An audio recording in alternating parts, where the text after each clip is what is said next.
Hello and welcome to Society Language Difference. This week we're going to look at Jacques Lacan. Now, my name is Dan Taylor. Jacques Lacan is perhaps the most reviled philosopher that we're going to look at on this course. Maybe he holds this title. Well, it's a dispute between him and Jacques Derrida in terms of how the obscure prose often associated with French thinkers in the English-speaking world, French thinkers of the 1950s, 60s, is often associated with deliberately obscure and poorly worked out ideas. Now we've got 2 weeks of this problem because next week we've got Jacques Derrida. Will it get worse? Maybe this is something that we can agree or disagree on. But my challenge today is for us to take a delve into Lacanian psychoanalysis. My goal is that we can get some clarity about the key concepts here, and in particular about why the philosophy of desire is so important and so useful for this period. We're going to get desire coming up again in a couple of weeks with Deleuze and Guattari. It also came up in its own very different way with Wilhelm Reich and the Frankfurt School that we looked at near the beginning of this course. What can desire achieve? Why is desire necessary for revolution? Now, Jacques Lacan isn't a political revolutionary, but the consequences of his ideas are revolutionary in their own way. There's something about him, about his work, which it kind of deliberately refuses being pigeonholed into any tradition or offering any kind of conventional hope or salvation. He's completely against this. Maybe that's refreshing. Maybe it is frustratingly difficult. Let's land straight into the bad reputation stuff. So, where else to begin with Jacques Lacan? Dan, well, we'll have some Lacan in a moment. Let's hear from British luminary and all-round good egg, Dominic Cummings. Yeah, for a Lacan class, because Lacan is mentioned as exactly what Cummings does not want in the British government. Okay. And this is, I'm going to give you a quotation from a blog that was like a job ad for new nerds and weirdos in the civil service. Dominic Cummings, first and last time I'll ever quote him in my classes, I promise, quote, "We need some true wild cards, artists, people who never went to university and fought their way out of an appalling hellhole. Weirdos from William Gibson novels, like that girl hired by Big End as a brand." I don't know who he's on about here. If you want to figure out what characters around Putin might do, or how international criminal gangs might exploit holes in our border security, you don't want more Oxbridge English graduates who chat about Lacan at dinner parties with TV producers and spread fake news about fake news. This is what we don't want. Now, it's interesting here, Lacan is being associated with privilege in different ways. I guess economic privilege, people that have gone to Oxford University at dinner parties, they're swimming in the right circles. But also cultural privilege, that he's something that elites talk about that ordinary folk can't understand.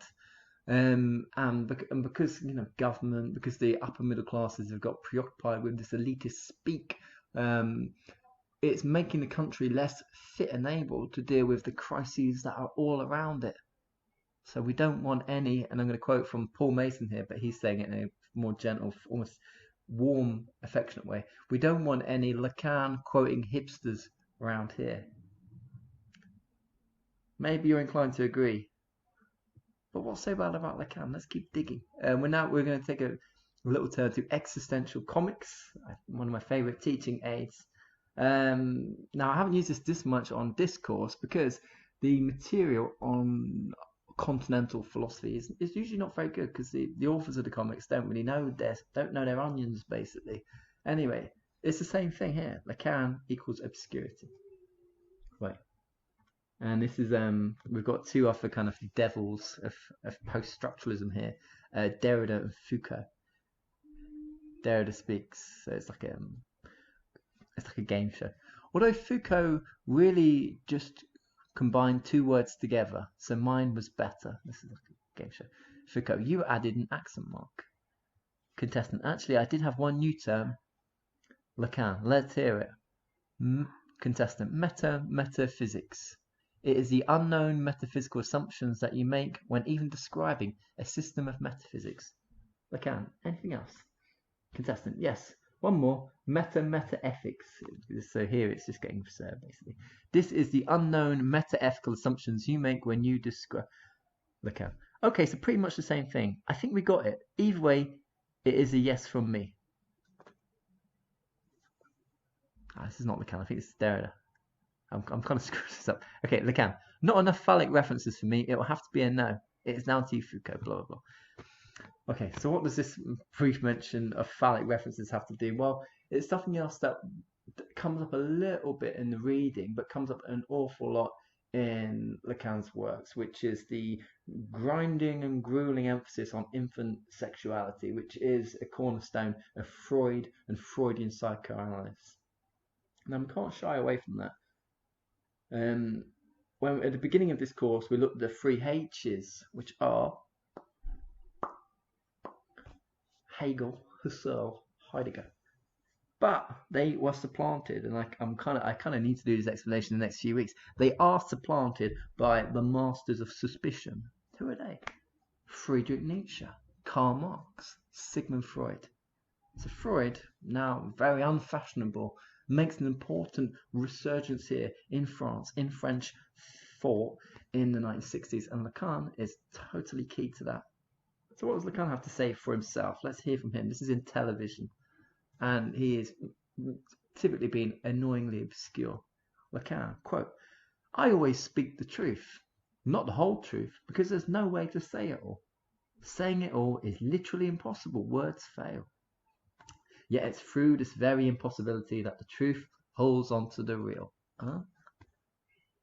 So we cannot speak the truth. A kind of a statement cannot contain all truths. It cannot refer to the truth of its conditions. A subject cannot speak truthfully because there's so much about us as selves, as people, so much of our own thought and our thinking processes and our understanding of ourselves, which isn't revealed to us.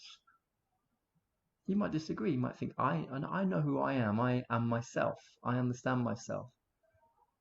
But the challenge of Freud and Freudian psychoanalysis is that you're wrong. You're wrong there. So much of what acts on you are the force of emotions and events from your past. I don't just mean in terms of habit, although that's a key part of it, but the way in which we are sense ourselves, our desires, the way we feel about the way we experience and dwell in our emotions, all of this is shaped by childhood, it's shaped by our early lives, maybe our teenage years as well. All of this acts on us, and is Freud's major contribution, I guess, theoretically, is the idea of the unconscious. You might reject Freud, you might think, hold on a minute, all that stuff about penis envy, it's complete bollocks. But the idea that there is an unconscious mind, that there is a lot of our thinking processes that isn't available and transparent to us, I guess we would probably accept this in lots of ways, with caveats. But that is we're still thinking in a Freudian way, even if we don't like Freud in that respect. And Lacan's point there about how we don't know we can't speak the truth, is because there's so much of what makes us who we are, which is repressed from the front house, from the front picture of who we are, about what it's right for us to think or feel or desire. We can't sense that, we can't know that, it would shock us. There's so much that needs to be repressed in order for us to function as civilized human beings. We looked at this with Marcuse. Actually, we looked at this with Marcuse and Freud in week 2, when we looked at the difference between the pleasure principle and the reality principle. This is a distinction that Freud makes in Civilization and Its Discontents.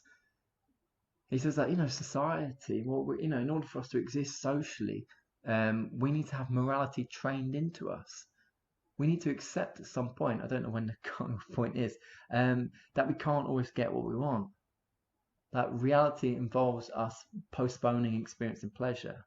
We can no longer pursue pleasure as an end in itself, the pleasure principle. Instead, we must give in to the reality principle. There'll be more about Freud as we go along. Let's go through the agenda for today. So we are going to tackle Lacan as follows. We need to meet the guy. Then we're going to talk about one of his key ideas, the mirror stage in child development, which is very interesting. We're then going to get slightly more philosophical, and we're going to look at what all of this tells us about who we are, about who our self is. Descartes, I think, therefore I am. No. Lacan challenges this. That self is not transparent to us. It's decentered. We cannot access it. Then we're going to move on to what Lacan calls the three orders. The real, the imaginary, the symbolic, which make up part of our consciousness. We're then going to get onto the philosophy of desire, which is what the set reading was, from Seminar 7, the Ethics of Psychoanalysis. And then we're going to talk a bit about his legacy, which, as you can already tell from the Dominic Cummings stuff, is contested and disagreed on. Right, okay. Let's meet this controversial chap. So, Jacques Lacan, what is there to say? Okay, well, maybe we can try and do this by thinking about him in terms of what we already know, in terms of other thinkers. So, like Foucault, he is from a middle-class family. Foucault, we might remember his father, his grandfather were surgeons. Lacan is slightly different. Lacan is born in 1901 to a middle-class family in Paris. His dad's a salesman, and his mother, I guess, is a housewife. But she's also very, very Catholic. Lacan is interested in Catholicism. He has a Jesuit education, but he starts off by training in medicine actually before he ends up going into psychiatry, which is his trade. He trains in medicine from the age of 19, and it's only later that he specializes in psychiatry from 1927. Now he's quite a cool dude in his 20s while he's training in medicine. You wouldn't normally expect a trainee doctor to be hobnobbing with surrealist intellectuals, but that is exactly what he is doing. So he's a member of different surrealist circles. He becomes Picasso's personal doctor. He attends Joyce's reading of Ulysses in Paris. He writes in kind of surrealist publications. And even when he's going into psychiatry from the late 1920s, his writing is of interest to the surrealists in different ways. He writes about paranoia. He writes a paper called On Paranoiac Psychosis, and Salvador Dali finds this really interesting. The other thing just to keep in mind, something that we touched on in the first week, Alexander Kojève and the seminars on Hegel that are in Paris in the 1930s. And, the creme de la creme of French intellectuals who attend these seminars and are Hegelianized. Georges Bataille, the key one, but Jacques Lacan also seems to have been there. Okay, here are our intellectuals. A few of them you may recognize. You can probably spot Sartre and Camus in the bottom row. Now, can you see Jacques Lacan? Yeah, he's on the left. Okay. So let's keep going. So Lacan, early training in psychiatry. He, from quite an early point, is interested in psychoanalysis. Everyone is in the 1920s, late 1920s. He joins the Paris Society of Psychoanalysis. I should just tell you in French, the Société Psychoanalytique de Paris in 1934. So he becomes part of a formal institute of Freudian psychoanalysis. But he has this kind of rocky relationship with Freud. He sees himself as Freudian. He doesn't see himself as Lacanian. And he is trying to kind of understand and refine what Freudian psychoanalysis is trying to do. But he ends up falling out with Freud and his inheritors later on in his career. So the text that we're looking at, Seminar 7 on the Ethics of Psychoanalysis, well, what is there to kind of take from that? Well,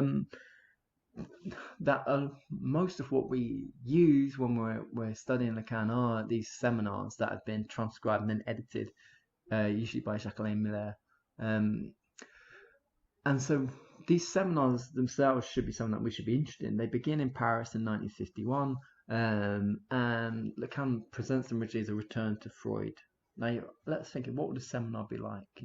Close readings every week, a medium-sized group of people that come and are interested. Now, for the first 11 years of these seminars, they're at St. Anne Hospital, so at a hospital between 1953 and 1964. But then they moved to an academic setting. They moved to the equivalent of Oxford University, the École Normale Supérieure, from 1964 to 1980. But even though Lacan is doing this important work in the kind of centre of French intellectual life, he's actually banned from the International Psychoanalytical Association in 1962 because his ideas are getting too heretical. They're going beyond Freud. They're getting too Lacanian. And even though he says he's a defender of Freud, he's pushing it in directions that the more conservative Freudian establishment don't want to go in. We'll explore those as we go along. And I guess what makes Lacan interesting when you read him is he's very knowledgeable and he seems to have a very wide range of influences. He talks about maths, game theory, literature, linguistics, and he's very interested in philosophy. Kant, Descartes, very critical of those two. Hegel from the seminars, Heidegger as well, Sartre, and so on. So he's very widely read, and these influences and this knowledge comes out in his writing in different ways. Here is a bit of Lacan as a young man, smoking a cigar, and there's another image of him because why not? I'll just give you a bit more information about him, and then we'll start getting into the mirror stage. So he's got that early paper on paranoia, but the mirror stage material begins in 1936. He presents a major paper at the International Psychoanalytical Association Congress, 51 is where the seminars began. And then he starts moving away from orthodox Freudianism in 53, but then he sets up his own rival organization, the French Society of Psychoanalysis.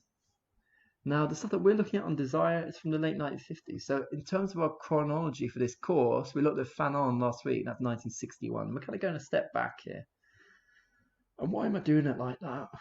Well, because Lacan has a wide range of influence over this course into the 60s, into the 1970s. So I wanted to bring him a little bit later because we're going to look at him in relation to Écriture féminine, and we're going to look at him in relation to Deleuze and Guattari at a late point. Also, I felt like Fanon worked better with Foucault. There's something that you might have spotted, but I haven't mentioned yet. Foucault, Fanon, Lacan, all share an interest in psychiatry, all have frontline knowledge of this, and yet all are interested in philosophy.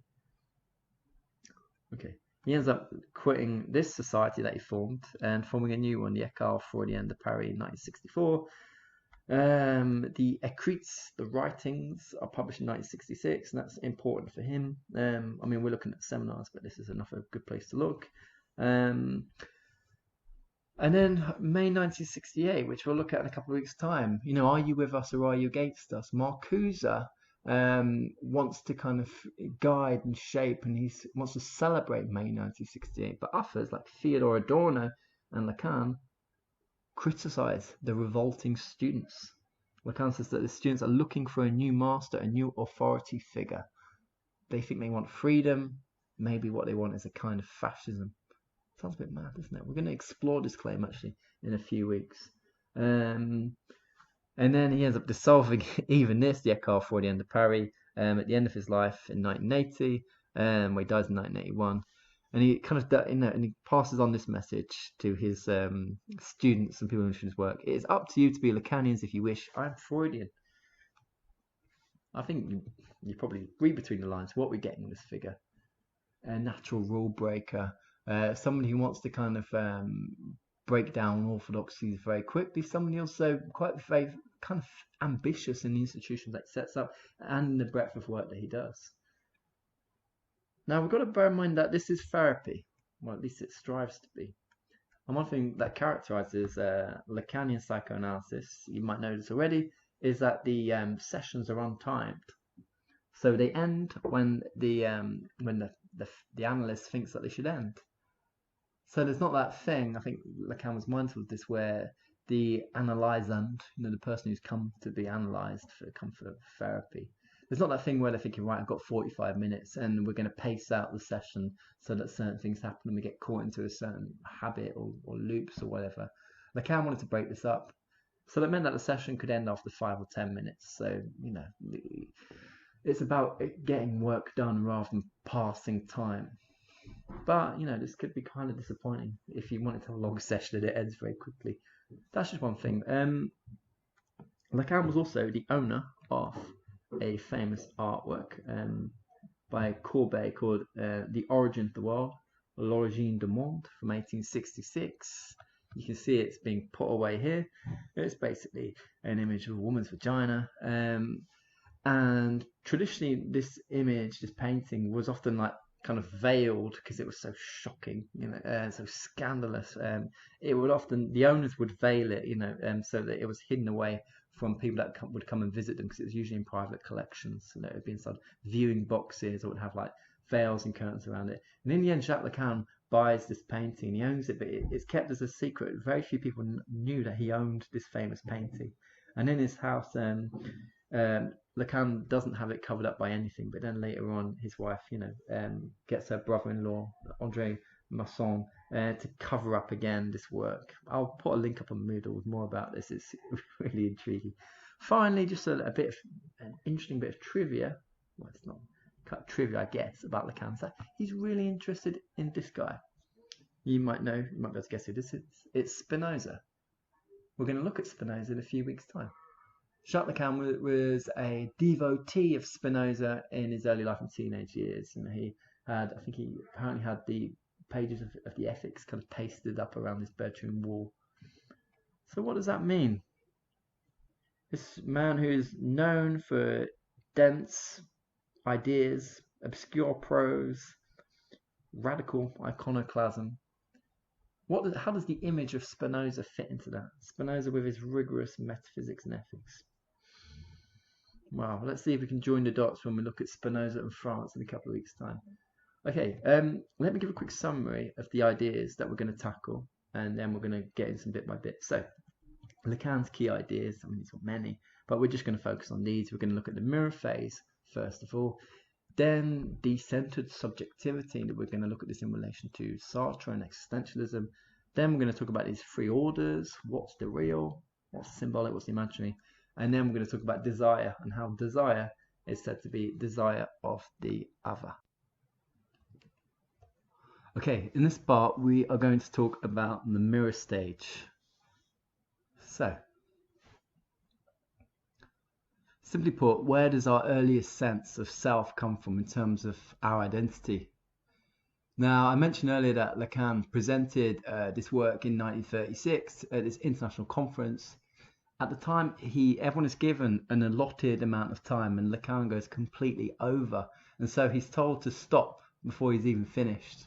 And he's so angry and upset at Ernest Jones telling him to stop that he storms out, and he doesn't leave any copy behind of this work on the mirror stage. And instead he goes to work to watch the Olympics in Berlin. Well, he doesn't go to Berlin, but he goes to watch the Olympics after this.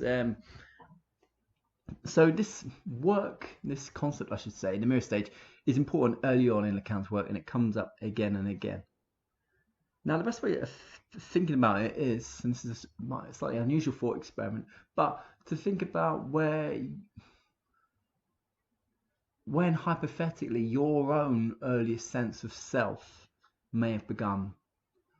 When or how was it that you were able to understand that you were you? That you were a person, a singular being? Is it when we have a name, or when we understand our own name, or when we can articulate our name? Or perhaps, but it must come even before that. Now, the life of the human animal, we are born very weak. We are born way too early. We as small infants, we cannot survive in the wild.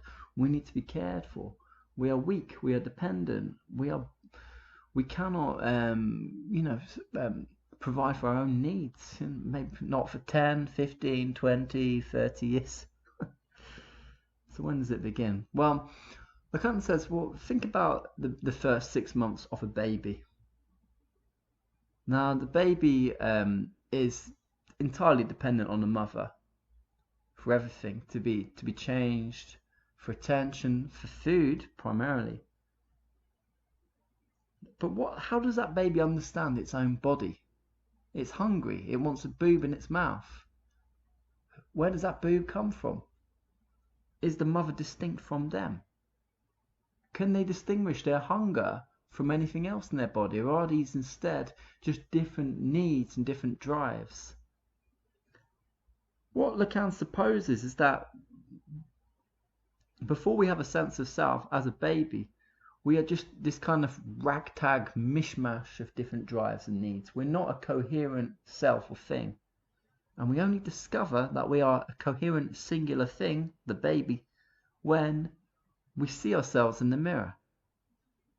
Now, this doesn't need to be seen as like literally a moment, but it can, that's one way to think of it. Another way that we can see ourselves in the mirror is when, as very small infants, we see maybe other parents addressing their child in a certain way. But it's a moment in which we see that the child is a singular thing. And further, the thing about the mirror stage, the stage in which identity is discovered, it's a moment in which the baby, identifies themselves with that image, with that face, with that body. That's it. That's the mirror stage. Now, for Lacan, this moment is really important because it's the first time in which we can begin talking about the self and the subject. And why? Okay, you might think, why is that even important? Well, we need to think about Lacan's work as a psychiatrist, as a psychoanalyst, as somebody who is dealing with patients and aiming to provide a therapy that's addressed to the self, to the speaking self, to the self that remembers, to the self that articulates. So we need to know when selfhood, subjectivity, begins. And it begins with this identification in our minds, in our imagination, with our own bodies. When we understand our own body in the mirror, we begin to get some mastery of it. Not much, but a bit. We know that that mouth belongs to us. Those eyes are ours. After a while, we become able to give them names. We see other bodies and we realize that those bodies are like ours. So we learn by mimicking, by imitation. I mean, this is something that I'll say this, briefly as a parent. I've noticed this very much. Everything is about observation, copying. And it's major. This is when the subject begins. It's not Descartes' I think, therefore I am. We're going all the way back to the tiny baby. Now, what does Lacan have to say about this? I should add that he does a lot of his major work on the mirror stage in the 1950s. Here's another image of a baby enjoying their image. Lacan says, the mirror stage is a phenomenon to which I assign a twofold value. In the first place, it has historical value, as it marks a decisive turning point in the mental development of the child. Okay, we get that.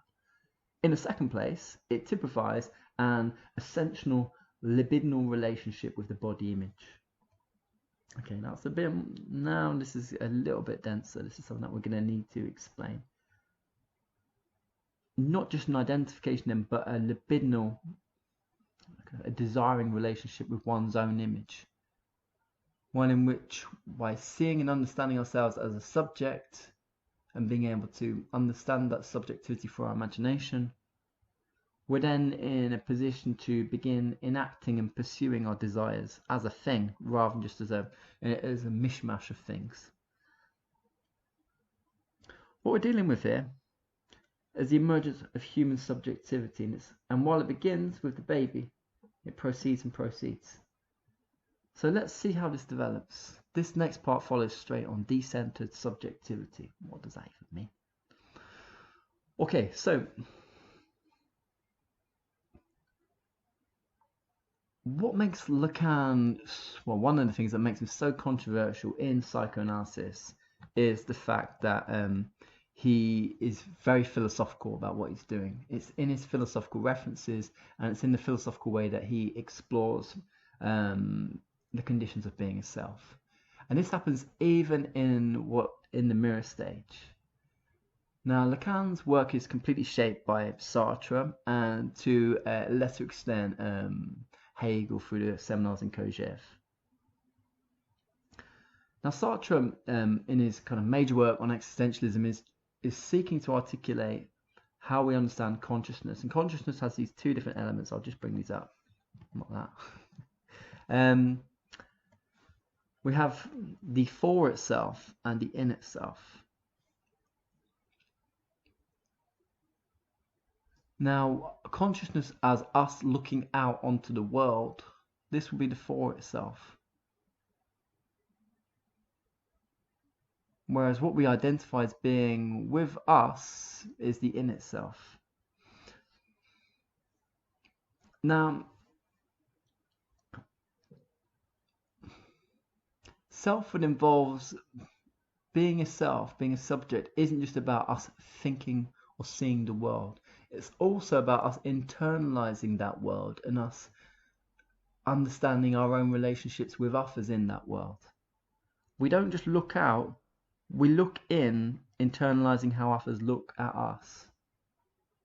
And it's this kind of double play of what it means to be a subject. It's never it's nothing pure. It's always entirely mixed in with society.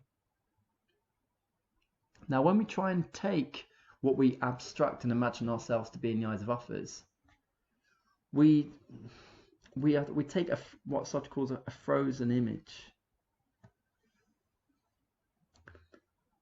We ourselves are the living and the active thinking subject. But when we imagine how others imagine us, and when we imagine us as a singular object, we need to kind of abstract and pull out an undead, frozen form of ourselves.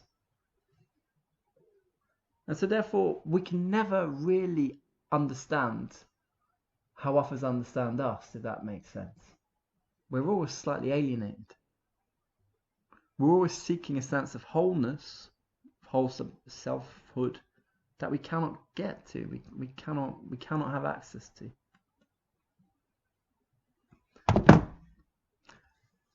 Now, the oracle of Delphi in ancient Greece, the one who told Socrates that there is no one wiser than he, had written apparently on the walls of her cave to know thyself, know oneself. This injunction that we must understand ourselves, that self-knowledge is key. Now, what Lacan is trying to articulate, and he's doing this through Sartre, is that we can never have this self-knowledge, not entirely. Not just because of what I said earlier about the unconscious mind and what is repressed. It's not just about that. It's because such a key part of selfhood is this understanding of how others see us. Of understanding how we are objects to other people. Because think about it, your sense of self, of who you are, isn't just about you looking out. Even if we say, right, fine, Lacan is confusing, we're going to forget about him.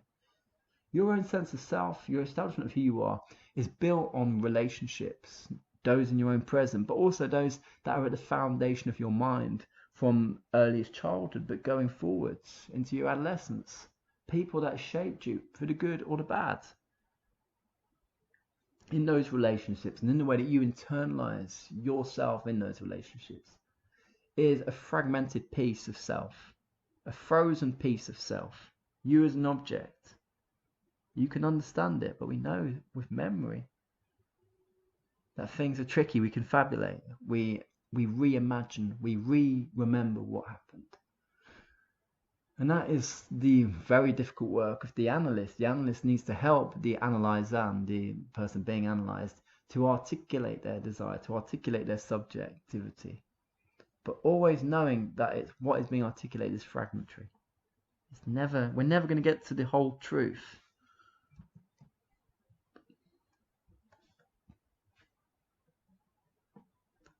Now, one analogy that I'm down selling it here. One narrative that we looked at in the first week with Hegel was the master-slave relationship. And I would just suggest, you might want to go back and watch that recording again, or just read up about it, basically. It's an important part of Hegel's phenomenology of spirit, and it's this moment in which two different beings who are striving to be recognized by the other encounter each other. But so far as Hegel reads it, in this desire to be recognized by the other and to be kind of validated and perceived by the other, this necessarily becomes a conflict. To be recognized is to be in power, to be powerful. And it therefore involves, so far as Hegel reads it, and you might think, is this a historical moment? Is it like a metaphor? It's not really a historical moment. It's more like something that's kind of foundational in the development of our own sense of self. It's still a bit confusing. In this struggle for recognition, one is powerful and the other is defeated. Hegel describes it as a fight to the death. But because one maybe doesn't want to die, doesn't want to be beaten to a pulp, they give in, they surrender. They don't give a boxing match, they don't climb back up. They agree to be the subject of the others. They agree to be subjugated. They become the bondsman, they become the slave.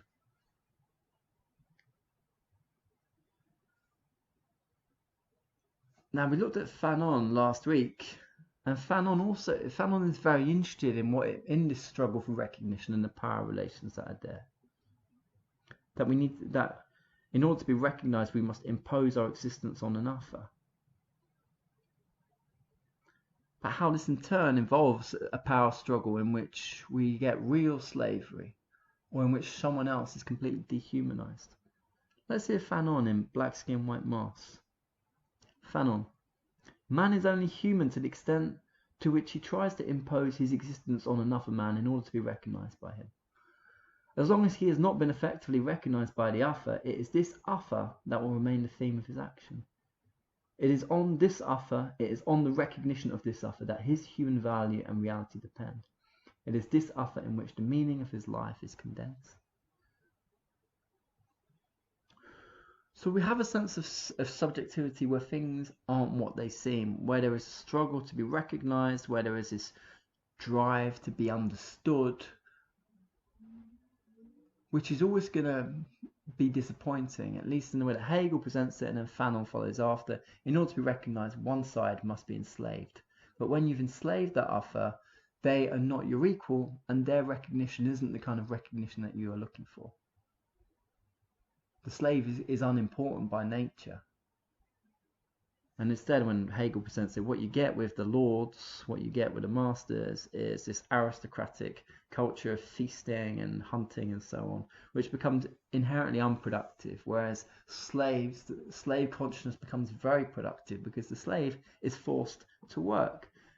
And the slave, through working on objects, ends up placing their ideas, here we mean artistic or philosophical ideas, into a new form of life, into a new form of object.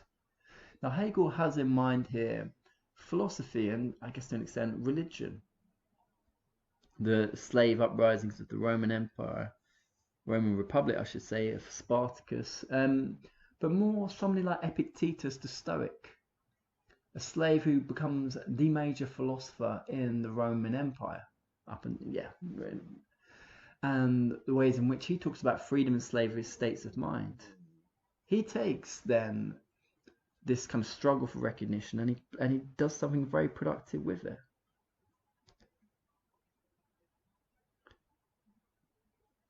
What we're dealing with, though, and if we're going to try and kind of wheel this back to Lacan, is this idea that when we're trying to understand the self, and we're looking at our own relationships with others, we're getting a picture that's just way more complicated than what this guy made it out to be.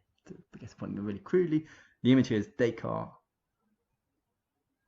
Now Descartes, we know in his works, a discourse on method and then the meditations, claims that he has got one clear and distinct idea, one truth upon which he can base the rest of his system of truths.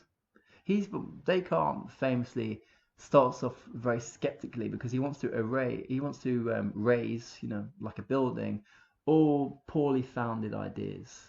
He wants to kind of rebuild knowledge on clear and firm foundations. And the one that he establishes is that he knows that he thinks. I think, therefore I am.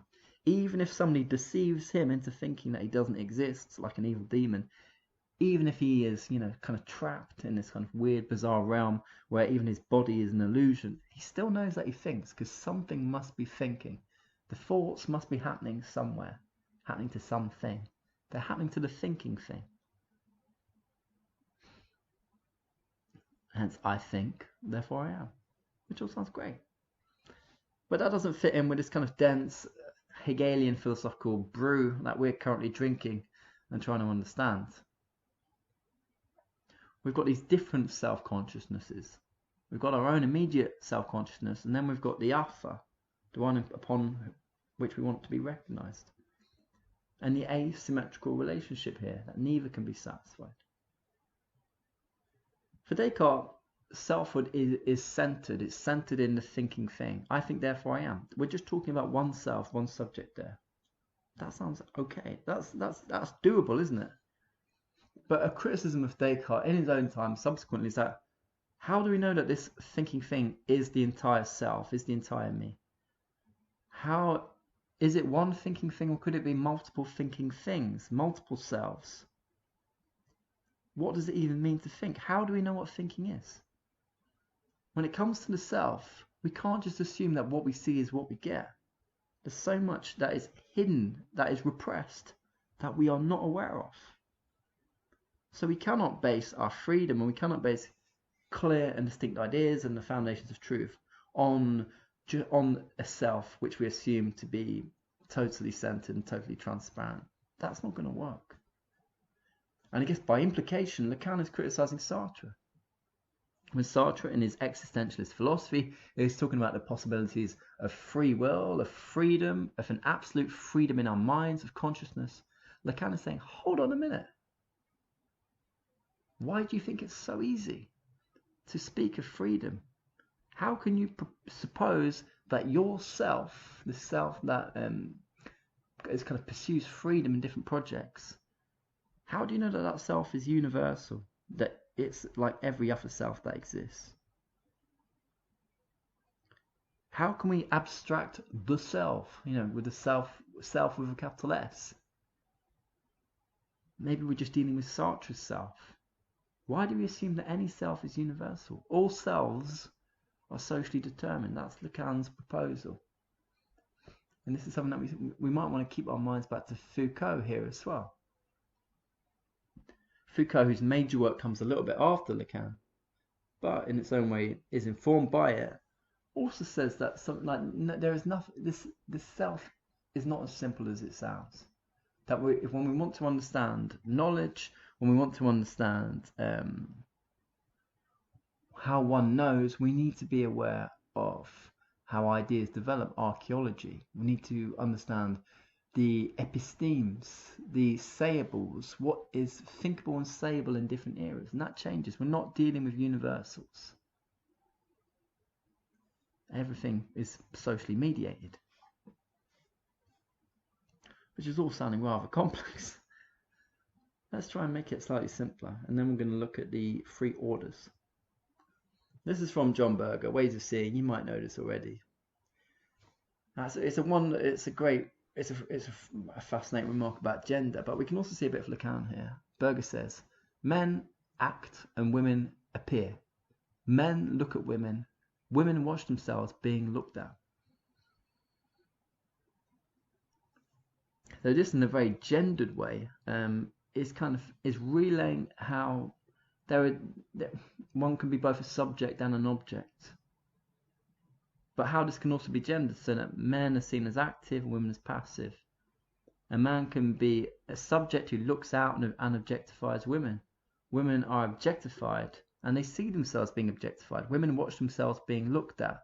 And so their own subjectivity, their own selfhood ends up internalizing that they are sex objects in the eyes of men. Even more flippant though, I've got an image here. The Lacanian mirror stage applied to the iPhone. We can discuss that when we talk things through on Zoom. But this is from somebody, I think, on Instagram. And in this, what this guy does, this very young guy, is he rereads, I think these are his Facebook posts from a year or two ago.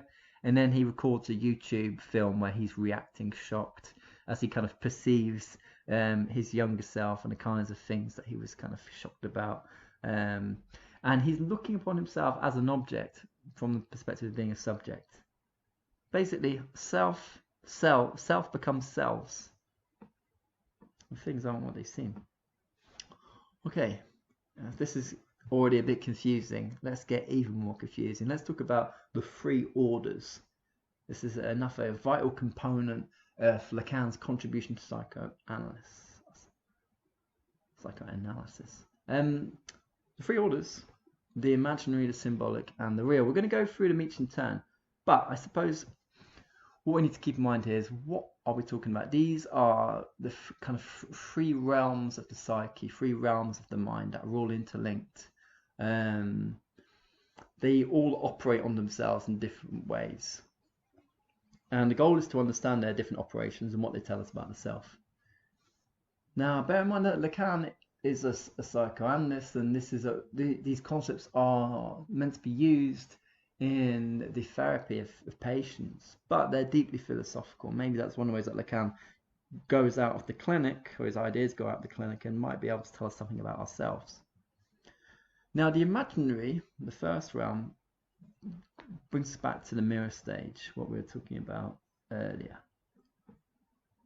So, we have the baby, His Majesty the baby, as Freud says. Now, the baby begins, just sees itself as a kind of mishmash, as a proliferation of different body parts and different needs.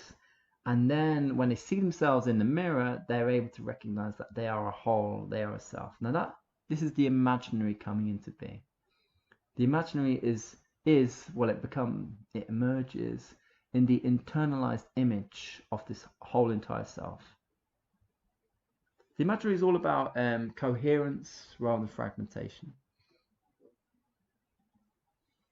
And Lacan says that the imaginary as a psychic realm emerges at the same time as the ego, and it's the it acts as the mediator between the internal world of, like, say, of the ego, of our drives and needs, and the external world of images.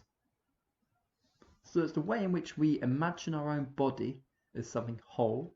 Remember, we've got to imagine something of a baby.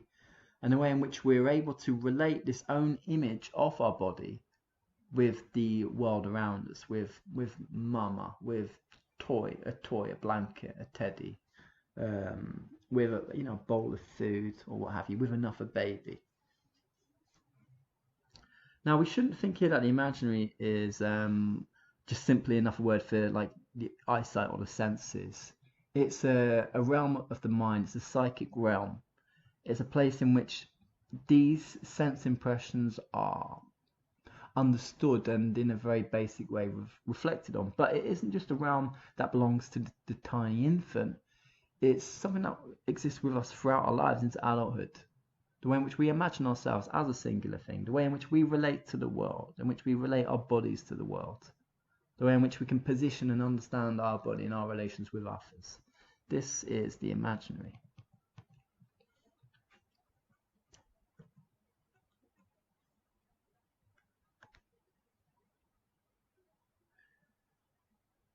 Now, it also involves what Lacan calls alienation. So when we identify with the mirror image, we become alienated and split from our mother, because we are now imagining, we're now understanding that we are distinct from our mother. Our mother isn't just another part of our own body that comes when we cry. It's another human being with a distinct body from ours. So as we come into being as an ego, as a singular self, we become alienated from our mother at the same time.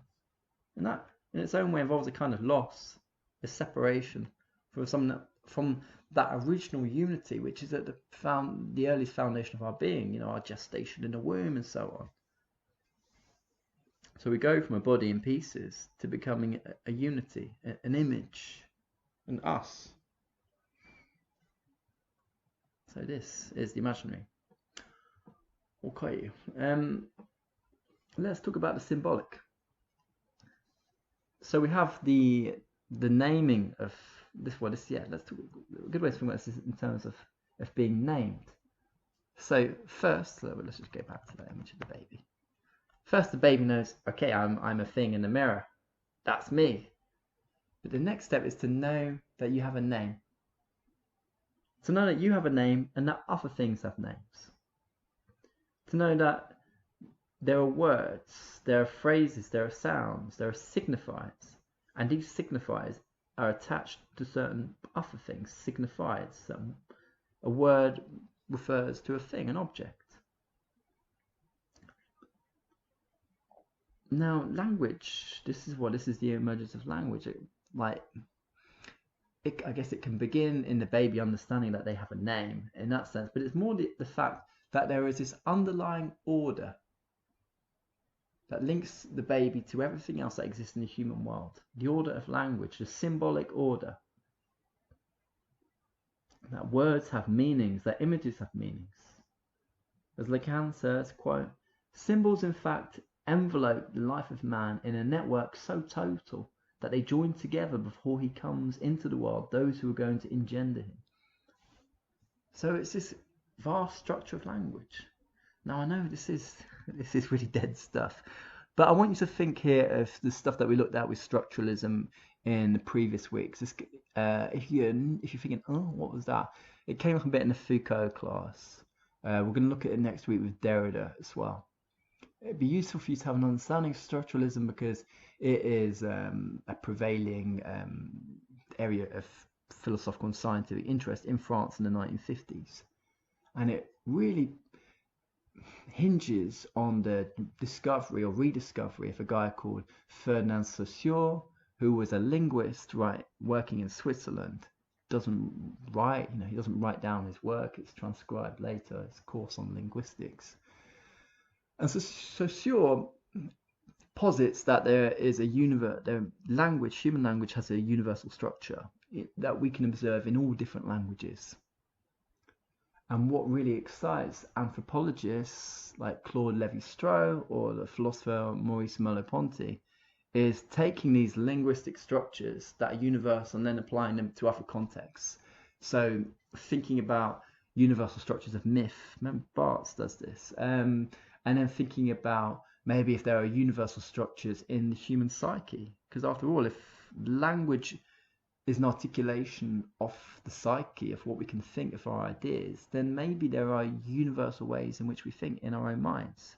In that sense, we could use linguistics to get to the foundation of how human beings think. It sounds exciting, doesn't it?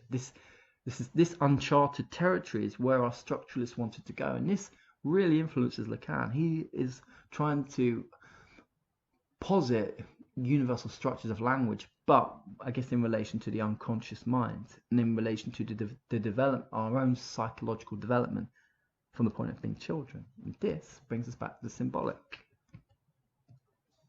Let's have a bit more of a look at the symbolic. Oh, that's the imaginary. Don't look at that. Yeah, so it kind of begins this basic question. What gives us an underlying sense of order or structure? How do we structure all of those sense experiences that we are having in the realm of the imaginary? Well, it's the symbolic. It's the way in which words and images attach to things. A structure that links all ideas, links all human beings. The fact that we can communicate and be understood by each other. This is the symbolic. Social, cultural. It's about understanding how meanings have already been assigned to otherwise arbitrary signs. Why is it that if I get a pencil and, on a bit of paper, draw around in a circle, I've created the number 0 or the letter O? How is it that certain words and certain languages can mean different things? Sometimes they sound exactly the same as other languages. It's the order and context in which sounds are made, the wider realm. Now, I guess Lacan's contribution to all this is to think of the unconscious as a kind of language, one that could also be structured in a symbolic way, and to therefore kind of get to this, to understand this.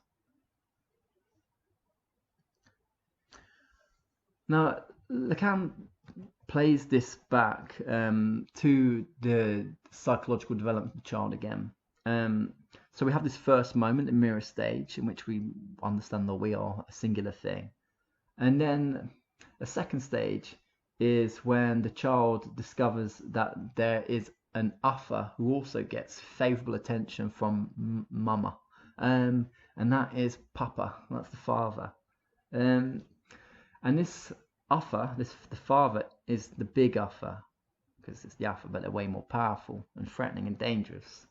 And And at first, the child is competing with the father for the mother's attention. You know, they want the mother for themselves. They want all of the mother's love, all of the mother's attention. They get jealous, and you know they might scratch and bite the father or push them away. But eventually, they, in their own tiny little baby brains, realize that this just isn't possible. And what happens here when the child recognizes the authority of the father, the law of the father? We get a new turn. This Lacan links to how the symbolic order becomes established in our minds. Because the father becomes associated with a law which are a series of prohibitions about what the child can and can't do. Because the child cannot overpower the father, they accept the authority of the father. And so the child, in the child's consciousness, they internalize these moral laws and moral precepts, the things that they can and really can't do. They can't have 100% access to the mother because the father's there. So I know all of this focuses on the earliest development of children, and maybe some of you who are parents might be thinking some of this sounds familiar, some of it doesn't sound familiar. And again, are we not being mistaken here? Are we not making the same mistake that Lacan sees in Sartre in proposing that there is a universal picture of childhood development, like this sexual development? I think we could easily critique Freud like this. I don't know why it's not done more often. But I guess we have this moment where stage one, the mirror stage, the child becomes alienated from the mother, realizes that the mother's separate. And then in the second stage, the child becomes united with another order, a symbolic order, the order of language, prohibitions, and so forth. Now, Lacan has various images for this. Okay, here's this stuff. He calls them like a Gordian knot, that these different realms, the symbolic and the imaginary and the real, I haven't mentioned the real yet, the real, they all link in with each other. They link in, but none of them is entirely the same as the other. They all kind of occupy similar space while being slightly different. They constitute a unity, but the three of them are distinct in different ways. So our reality in our own heads is a mixture of the imaginary and the symbolic. And the real, you're probably thinking, what's the real? Is this the bit that's really going to make sense? And the real is really strange. We'll talk about that in a second. So let's just try and put this, let's just summarize the symbolic and the imaginary. I know it's a bit dense and I'm kind of taking my time with it, just so I hope it can sink in. I hope. So our reality is a mixture mainly of the imaginary and the symbolic. So the imaginary, it's imaginary in that, let's just go through this. The chess analogy we'll talk about in a second. It's imaginary in that we are situated in our senses, you know, we kind of hear, we see, we have these sense impressions through which we understand our bodies and the world around us. And it's not just about our senses, it's about our mind understanding these senses, understanding these impressions, rationalizing them, using them to build a coherent picture of our relationship to others. Okay, this, I don't think this is too radical. I think this is okay. It fits in with even like a lot in empirical philosophy like John Locke or David Hume. Sense impressions, we have our impressions and we have our ideas about those impressions. That's okay. Now, the next stage is symbolic that I've been talking about. Things have meanings. That's okay too. There's language. Language pre-exists. Things have names. You see this when small children are so excited when they learn the name for something. They repeat it over and over and over. It's empowering to know the name of something. It's a form of currency that you can use with other people in which you can communicate. You can understand and you can make yourself understood. That's really important. So Lacan uses this analogy of the chessboard to kind of demonstrate how all of these interplay. So how do you play a game of chess? Well, it's got rules, isn't it? You know, it would be like, then all the pieces aren't all like queens that can just move everywhere. You know, they all can only move in certain ways. And these are the structures. This is akin to the symbolic structure. This tells us what things are and what they are not. That there are rules and we understand these rules, and through that a coherent picture emerges. Okay. The imaginary is how we can characterize and understand these different pieces, think of them as physical pieces, like bits of wood, that they have a certain shape, that a knight looks like a horse or a messenger, that the knight on the board goes behind the pawns and goes, between the bishop and the castle. So it's kind of this more physical, sense-based relationship with things. Okay, the real. Why am I not telling you about the real? Because it's hard to explain. The real is different. Okay, this is Lacan's explanation. Then we're going to talk about the real. Lacan says that the real is the je ne sais quoi. So what we don't know about the influences upon the game. So now we're imagining we're playing a game of chess against a friend. Okay, it's all like the rules, how we understand the ball, blah, blah, blah, blah, blah. But what acts on our ability to play? Well, you might think, well, it depends if we're good at chess or not. Okay, and this account is not telling us about that side of things, which is important. But think about the word fluke. I'm sure there have been different times in your life where you've fluked something, where you've done something and you've been surprised that you've been able to do it. Like, I am terrible at pool, but sometimes I get fluky, and I don't know what it is, but I'm just I'm winning game after game. Believe me, this doesn't happen much. What is it that is making me or one good in those moments? Well, the real might tell us, but the real can't tell us. The real might involve are all the things that act upon us when we play the game. Things, one person might be really worried or really preoccupied. One has got to finish very soon. Another, is really hungry.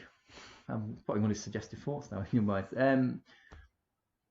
There are these different things that steer and shape how the game goes, which can be very unpredictable, which are beyond just the mere pieces on the board. They're about something different.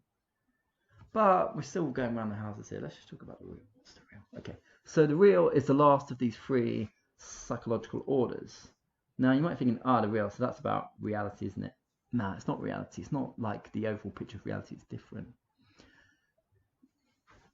Now the real is that which resists representation. It can't be represented. It can't be symbolized. It can't be imagined.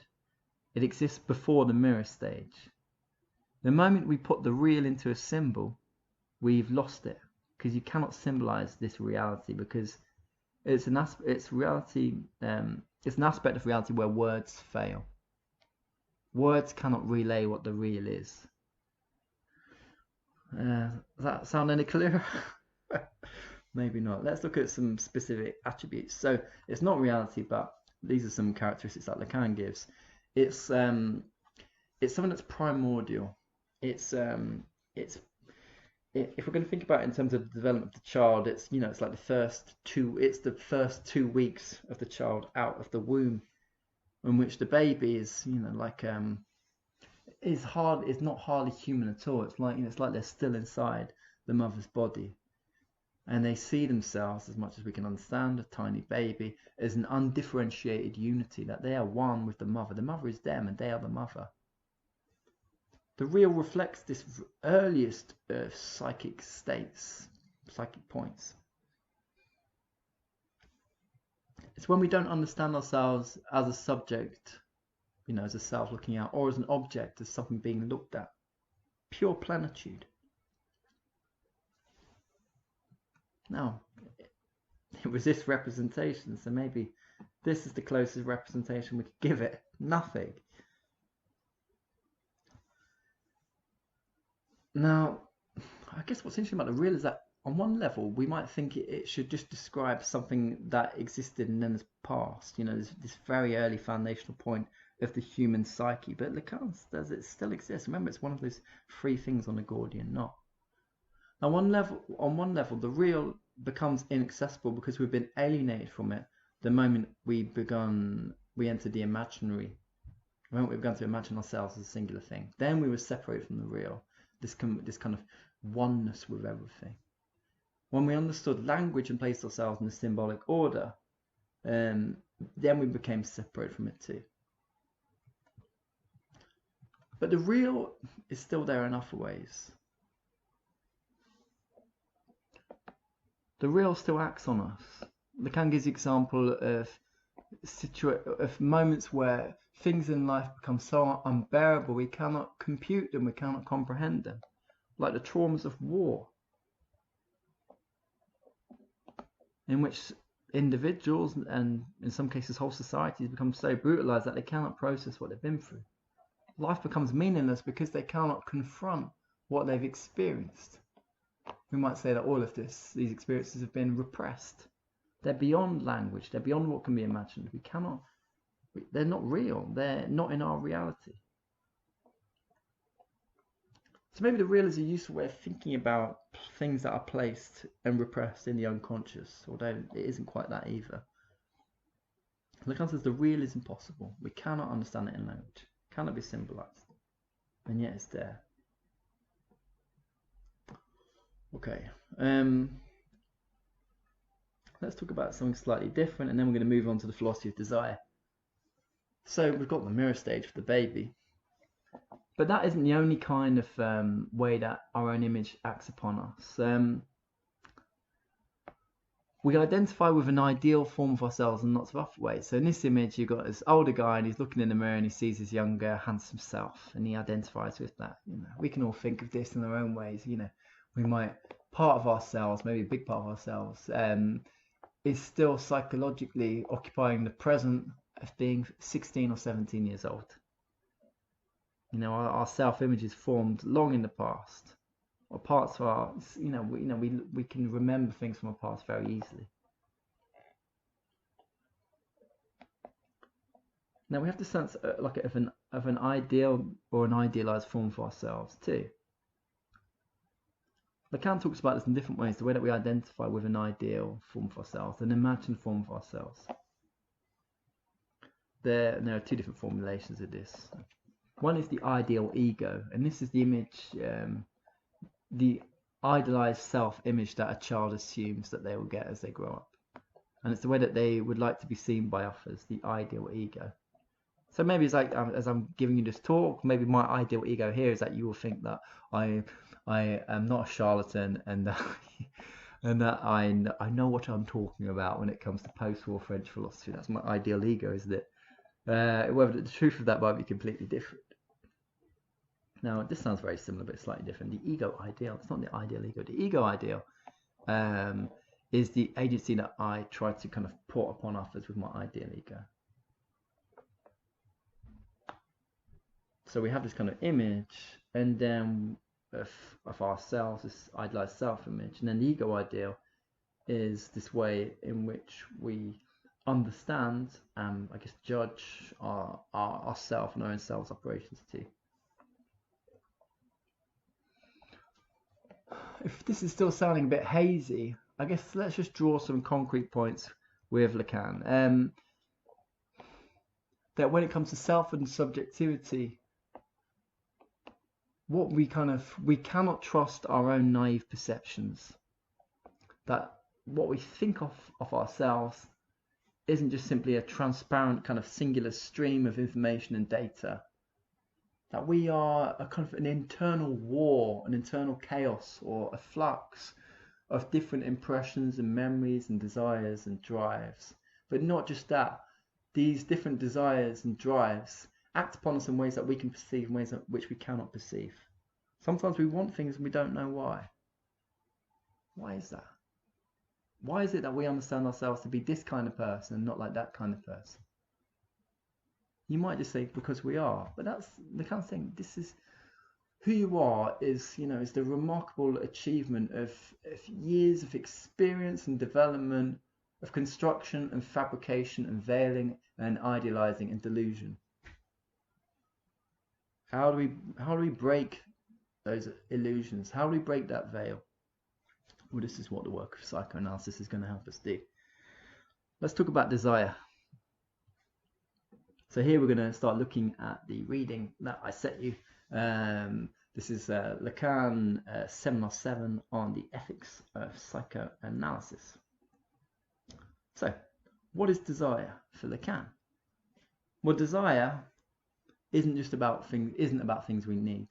In fact, it's separate from the things we need. Desire isn't just, oh, I'm hungry, I'm going to eat a sandwich, therefore I desire a sandwich. That's not desire in that sense.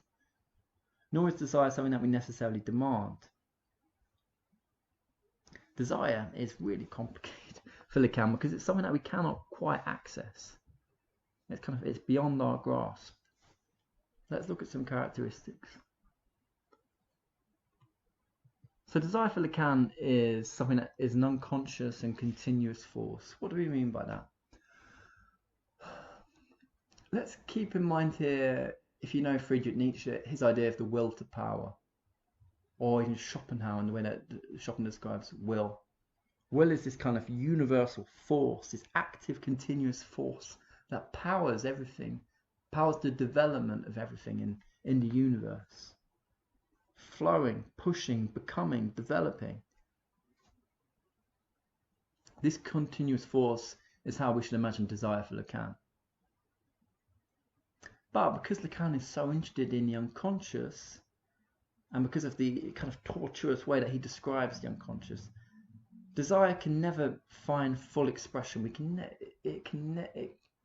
The big problem for Lacan is not that desire can never be satisfied, it's that it can never be spoken, and we have great difficulty speaking desire, articulating desire through speech. It can never be sufficiently expressed in the symbolic order.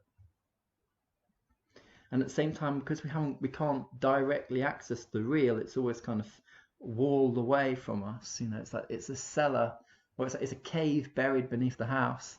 We can never fully become conscious of what this desire is in us. Now, for Lacan, the aim of psychoanalysis is to lead the analyzer and the subject of analysis to recognize their desire and to uncover the truth about their desire. So this is a big part of this reading. Now, understanding how you can act in accordance with the desire that is in you. We'll talk more about this, don't worry. Now, the big thing for Lacan is that we need to articulate desire in speech. You shouldn't just go to these variable length sessions, which might end after 5 minutes, and think that you've made a breakthrough because you remember or you become aware in your own head of something that you desire. Instead, we need to kind of be able to speak it or articulate it. Because in speaking it, in articulating it, we are placing it as something that is slightly outside us, and we're able to relate to it as something that is outside us. Lacan says, it is only once it is formulated, named in the presence of the other, that desire appears in the full sense of the term. That desire is named in the presence of the other, in this case it's the analyst. And he says, elsewhere in enough work, this is a work called The Ego in Freud's theory and in the technique of psychoanalysis. It's basically the same thing. What is important is to teach the subject to name, to articulate, to bring desire into existence. The subject should come to recognize and to name his desire. But it isn't a question of recognizing something that could be entirely given. In naming it, the subject creates, brings forth a new presence in the world. It's oddly reminiscent of the way that Socrates describes his vocation in philosophy, that he is a midwife for other people's ideas. He's going to help other people give birth to their ideas. The analyst is going to help the analyzer and give birth to their desires, to articulate it in speech. Hence this, the imperative. Have you acted in conformity with the desire that is in you? Well, you're not going to know that desire until you turn up and sit on Lacan's couch and you do this work of analysis so that you can come to understand and articulate your desire. Okay.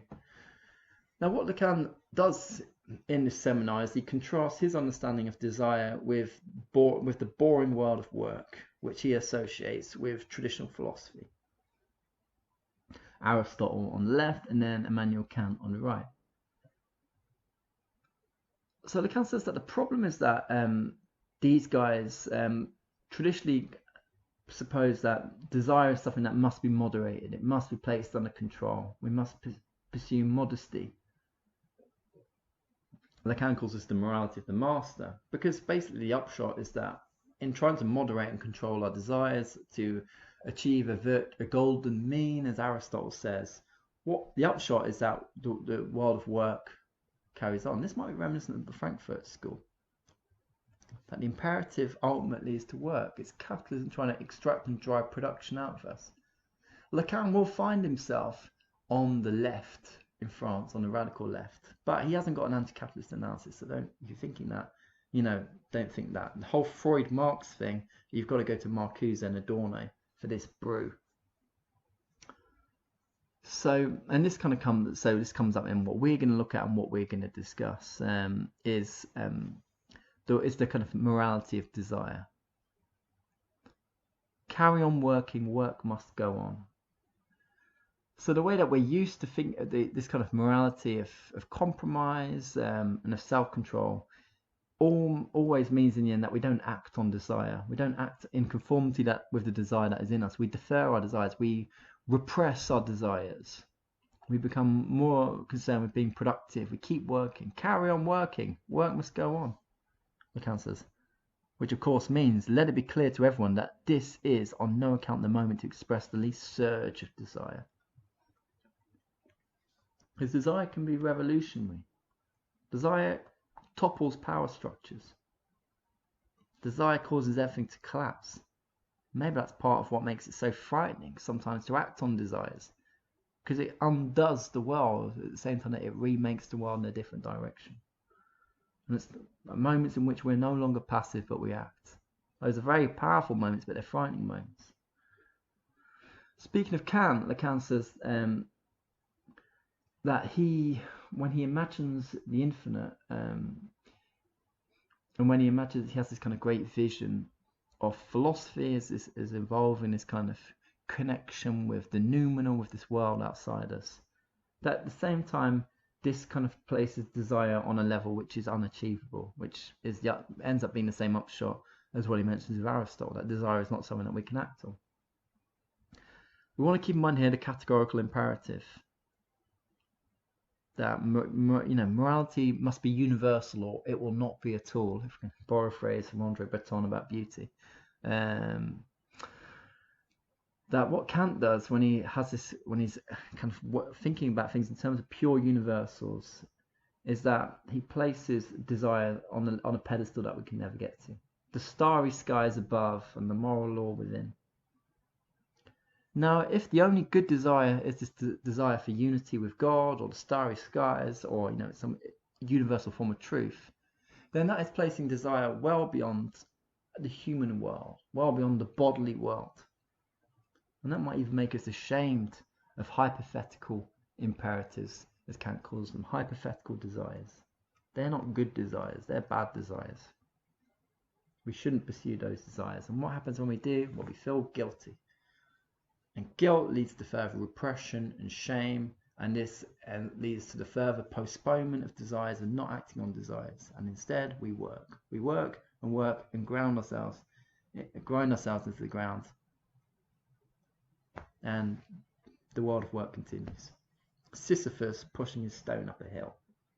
Lacan, desire is revolutionary. Now, in the same seminar, he talks about Antigone. Antigone, it's a tragic play from ancient Greece, and it's this Antigone wants to bury her brother, but King Creon says you cannot bury your brother because he is a rebel and it is against the law to do this. But Antigone is determined to bury her brother, even though it's going to invite the wrath of the city, the wrath of the gods ultimately. She's determined to do it, even though it undermines society and social morality.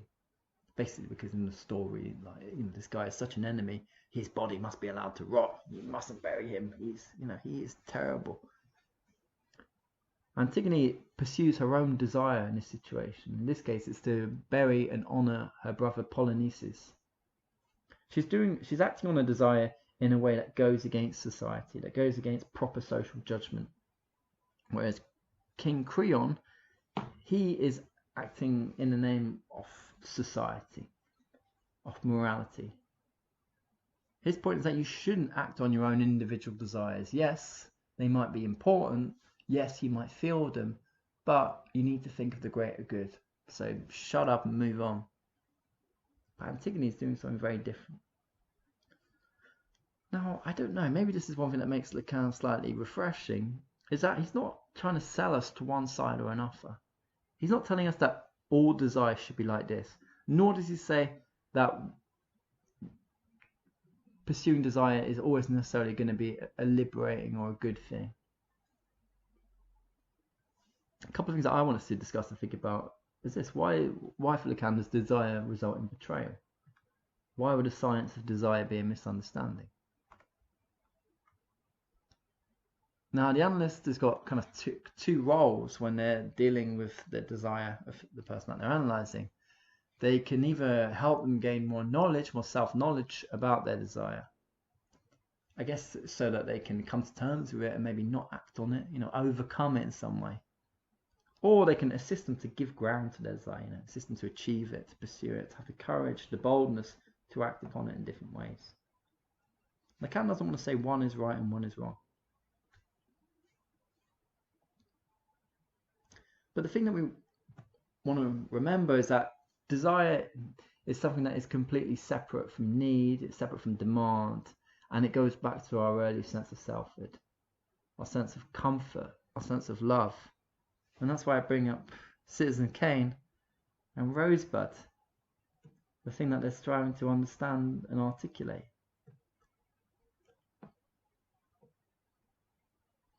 Now, what is Rosebud? That's, this is the great dilemma in this play.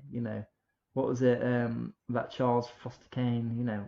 What did he mean? When he said this, he says this word right before he dies, and so it turns out at the end that it's just a sled. It's just a sled that he touches before he's taken away from his mother.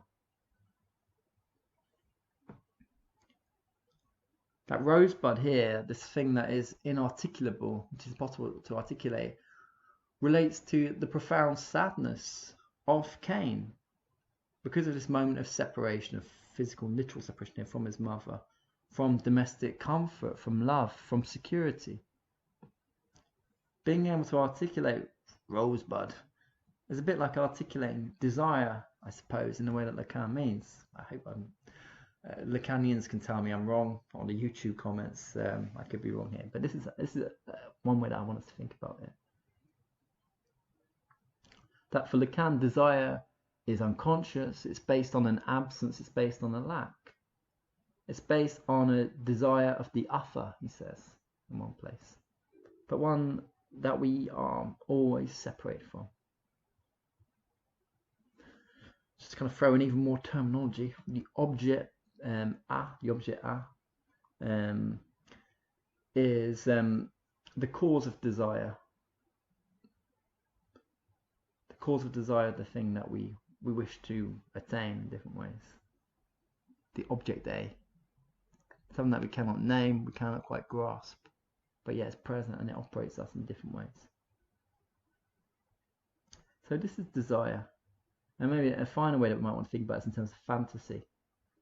We've got, when we think about the human animal and our drives, our animal drives, we have this, this, and what is sometimes called a jouissance, the unbearable stimulation of the animal drives, in kind of sexual pursuit or pleasure.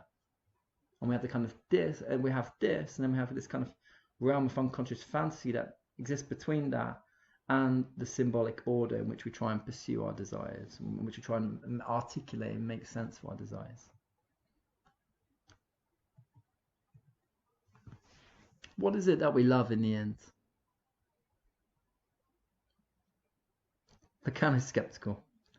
What is love? This is in Freud's papers. Love is one's own ego that one loves in love, one's own ego made real on the imaginary level. So maybe in love, when we pursue something that we love, what we're ultimately seeking is something that we can never quite reach, a deep lack in ourselves, which comes from our own psychological, our own psychic development, our own separation from a fullness, from presence. Because it exists in our own minds, it's part of ourselves. And in that sense, the other can never, fully satisfy us, because this love is deeper and further away. So desire, folks. Let's round up. So desire is everywhere. Lacan says the laws of heaven in question are the laws of desire. Now, when we're pursuing our desires, we can achieve partial gratification, but we can never fulfill completely our desires. Nor are our desires things that we can just consciously reach and articulate. Remember all that detailed, careful work in the Ethics of Psychoanalysis is being able to kind of put into speech something that isn't yet conscious, is unconscious, but which can be expressed. But desire is more often expressed indirectly. You know, Freudian slips, a slip of the word when we kind of say something inappropriate. We say someone's name unexpectedly, and this reflects that our unconscious is desiring something or somebody in a different way. Now, one final way that we could think about all of this interest in articulating what is unconscious is surrealism. Think about surrealism. Our surrealists are interested in automatic writing. They're interested in adopting different perspectives in art. They're very interested in Freud. They're also interested in spiritualism. People like Andre Breton in the novel Nadja kind of falls in love with a mad woman, as he describes it, but sees in this madness a connection to something that's very exciting. It's a world and it's a perspective beyond that of bourgeois order. How do you bring that perspective into being? How do you understand it without reducing it to the current boring world of the symbolic? Maybe you can't. Or maybe there's something just ridiculously over-romantic about all this kind of thing. So Lacan has been criticised quite a bit, for all sorts of ways. You might have some criticisms when you were reading him. Very common criticism is that the prose is dense and obscure and it's hard to understand. This is true. The writings that are vague. Sometimes they seem a bit meaningless. They involve a lot of conceptual jargon which isn't ever really explained or kind of defined in a very precise way. They're often more basic things. Is the unconscious structured like a language? Maybe not. Do we have this kind of, can we see these universal structures of the unconscious in all human beings, in all places throughout time? This is committing the same universalizing error that other critics like the Frankfurt School made of the Enlightenment, or the ways in which Foucault or Lacan talk about the self in Descartes or the self in Sartre. How can there be one single universal self? Are there not many? Are we not shaped by power relations, by social relations? Well, then maybe it's the same with the unconscious too. Why? Therefore, to think of it as universally structured with a real and the symbolic and the imaginary, how can we say for sure?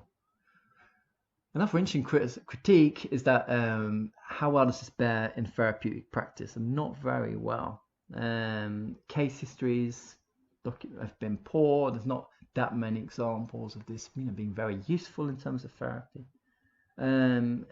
Some people have looked at the mirror stage just in terms of infant development and have debunked it. One guy, Tallis, says that there's no evidence of the mirror stage as a universal process. He gives this example of blind children.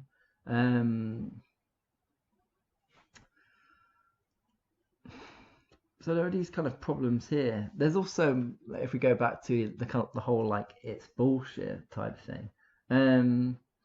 This is especially in English-speaking world. Lacan is criticised for the ways in which he sometimes just drops in dense mathematical concepts, often in a way that is completely inappropriate and wrong.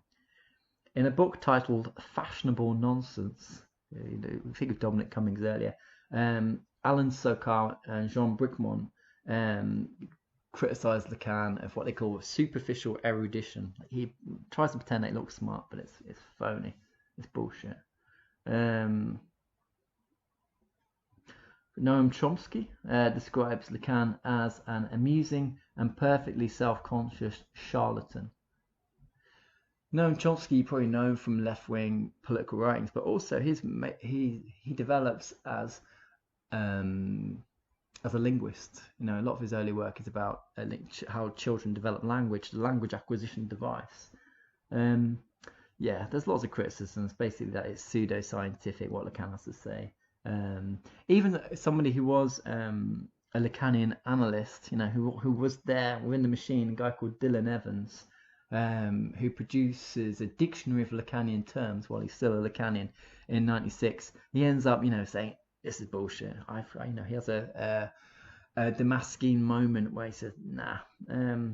He says Lacanism doesn't have a sound scientific basis. And the problem is that his followers just take Lacan's writings, the various seminars, as like the gospel, holy writ, he calls it, not open to criticism, not open to dispute.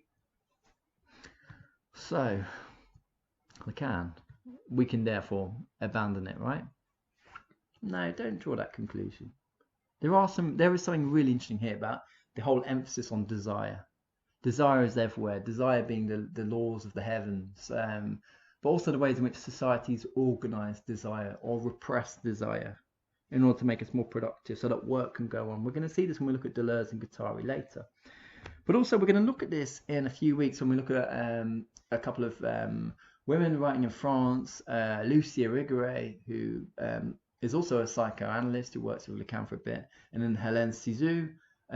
They're going to very interestingly use Lacanian concepts for in a very kind of feminist direction, and we're gonna look at how this informs women's liberation later on. You might be thinking this sounds quite implausible, but we're going to see it play out. Okay, so for discussion when we meet on Monday, what makes Lacan's view of human psychology and development different from other views you've encountered? Here I want us to talk a little bit about Freud, but we might also want to think here about Foucault and Fanon, and this interesting fact that a lot of our major thinkers interested in human liberation are trying to deal and understand the psyche, the inner world. What makes Lacan's approach different? We're then going to talk, this is more focused on the reading itself, what is the traditional moral view of desire that Lacan associates with Aristotle, Alexander the Great, or Kant? Work must go on. What do you think Lacan is trying to demonstrate with the story of Antigone? And then, is Lacan part of the problem or the solution? You know, can we extract something useful from Lacan or not? Should we follow Dominic Cummings? Or should we follow Slavoj Žižek and use Lacanian concepts to explain even films like The Full Monty and Our Own Present? And then next week, you know, as if the reading wasn't tough enough, folks, Into the Beast, Jacques Derrida. We're going to look at Off Grammatology, 1967. This is where he says there's no such thing outside the text. This is a book that is very often ridiculed, much less often read. So we're going to delve in. It's written in an experimental and curious way. And we're going to talk about deconstruction. What was deconstruction? What is it as a process and a technique? What is Derrida trying to do? And is there a reason why people hate Derrida? Is it because actually he is potentially destabilizing the whole edifice of language and knowledge in a way that's actually quite exciting and that is fully deserved and which is challenging Eurocentrism? I think so. I think there's some pertinent things there. Okay. Thank you very much, everyone. Let's speak on Monday.